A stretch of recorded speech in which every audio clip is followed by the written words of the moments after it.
Hello everybody. I welcome you all to our English class.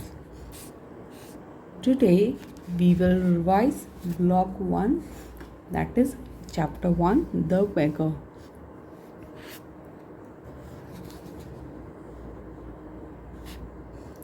By Anton Chekhov. Now here you can see two pictures.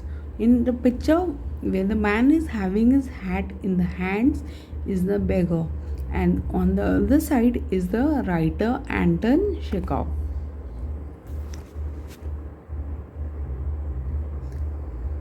Have a look at the video carefully.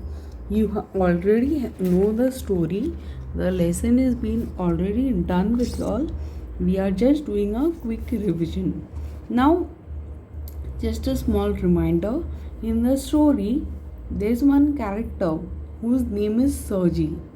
Well, in our story, the name of the character is different. So please don't get confused, okay? The name of the character in our story is Skvortsov. Okay? Let's see the summary of the lesson, The Beggar, by Anton Chekhov. One day, Sergei, a lawyer, was stopped on the street by a poor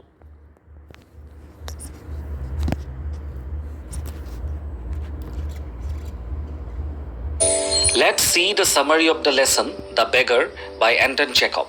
One day, Sergei, a lawyer, was stopped on the street by a poor, hungry man. This man, a beggar, had been a school teacher but had lost his job because false statements had been made against him. Sergei thought the beggar's face looked familiar. The beggar then told him that he had been offered a job in Kaluga province. He shamefacedly asked Sergei for travel money. Sergei's eyes now fell on the poor man's shoes, one worn high and one worn low. He suddenly recognized the beggar. He told the beggar that he remembered him begging at Sadovia Street. At that time, the beggar was pretending to be an expelled student.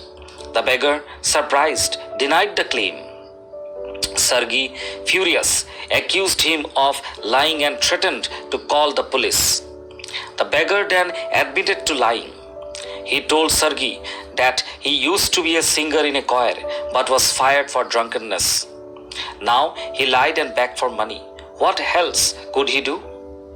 Sergei told him to work rather than beg. He hired the beggar to chop some wood for him. Once reaching home, Sergei called his cook Olga. He asked her to give the beggar some wood to chop.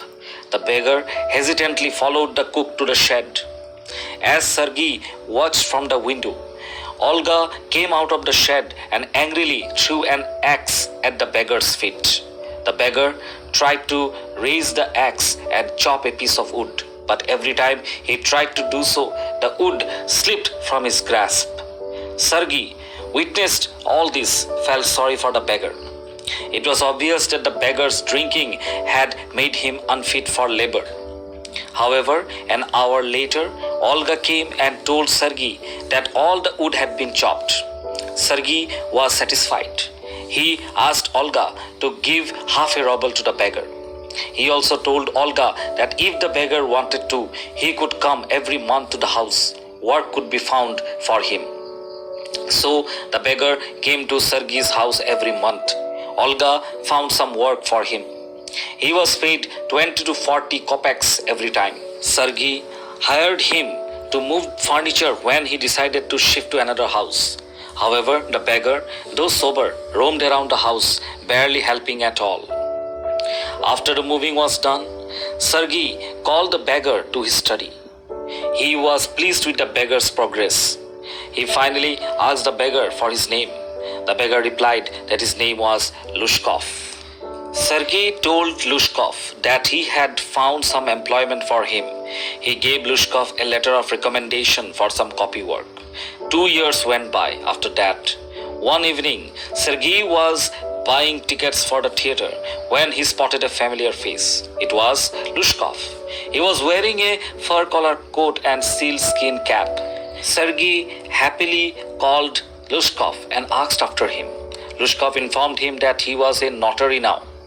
Sergei, delighted, congratulated himself for setting Lushkov on the right path. Lushkov thanked Sergei for his help. Lushkov then revealed that though Sergei had put him on the right path, it was in fact Olga who had saved him. It had been Olga who had chopped all the wood for him. Her selfless act had a profound effect on Lushkov and set him on the path to redemption. Lushkov then took his leave of Sergei and went inside the theater. Thank you.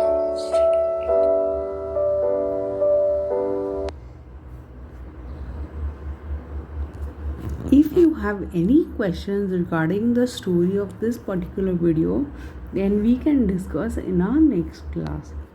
Thank you very much.